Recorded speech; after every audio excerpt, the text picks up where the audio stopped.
et la délinquance liées à la drogue sont de nouveau en hausse. Avec la crise, c'est tout un marché parallèle qui s'intensifie et la concurrence fait rage.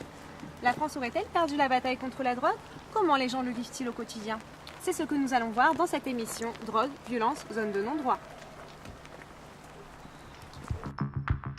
C'est dans cette cité aux allures plutôt calmes que s'est installé un petit business très lucratif.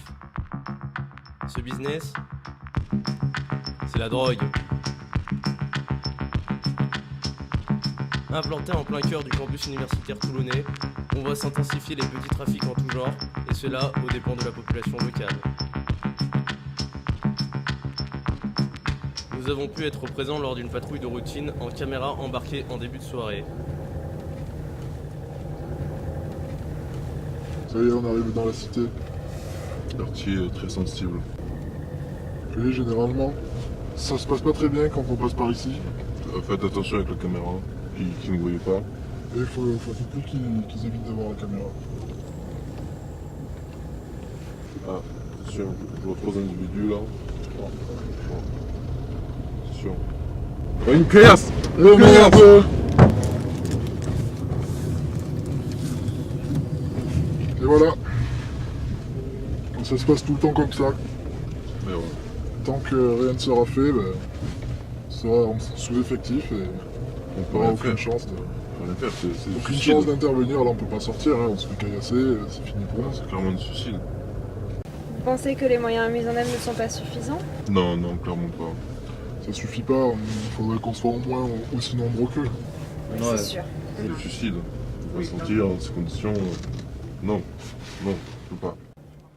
À l'aide d'une caméra placée dans une voiture garée, nous avons pu filmer discrètement une transaction. Scientifique du meurtre, négro je suis pas d'humeur. Défie la brigade des meurtres, mon staff débloque des peurs. Un putain de flash, les équipes sont à l'ombre. Le quartier est vide, le ghetto se retrouve sans pantalon. Un putain de flash, sans parachute d'Oreno. Quand on chute, y a pas de plan B, c'est le crash. J'écris au 36, quai des Orfèvres, zone de transit, le ghetto, une prison. Nous avons interviewé plusieurs habitants qui nous parlent de leur calvaire quotidien. On se sent plus en sécurité, je me sens plus chez moi. Ils sont toujours là en train de nous regarder de travers, nous insulter. Puis j'aimerais bien déménager mais j'ai pas les moyens. Et j'ai peur. Peur de quoi? J'ai peur pour moi, j'ai peur pour ma famille, pour mes gosses. Et la police ne les dérange jamais? Ils viennent, mais ça se calme pendant 1 ou 2 jours et puis ils reviennent. Vous savez, les flics ils sont pas toujours là. Hein.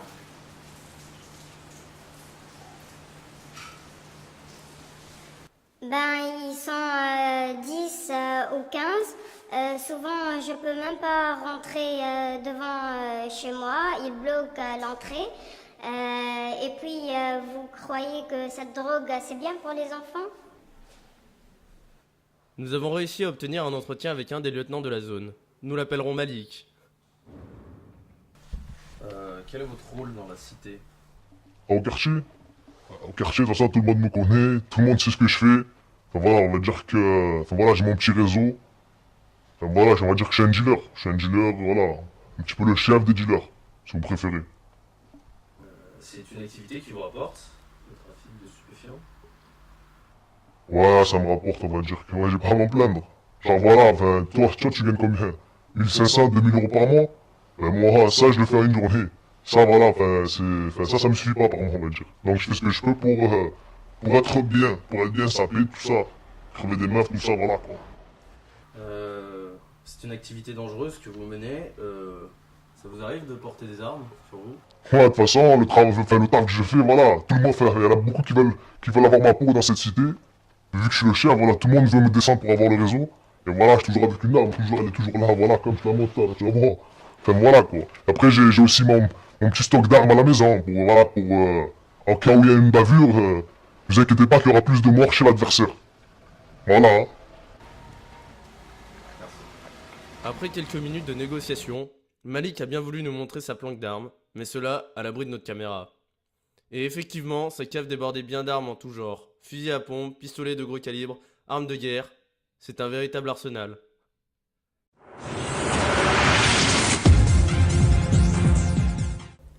Vous avez sans doute été touché par la détresse des habitants de cette cité.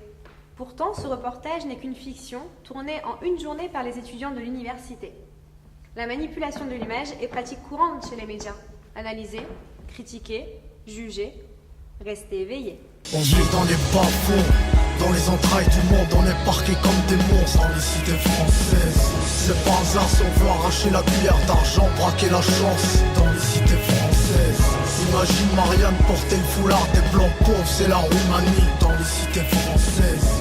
C'est crime, drogue et sexe jusqu'à la victoire, l'ambiance est machiavélique dans les cités françaises. On pilote en sous-marin, une carrière dans l'ombre dans une cave.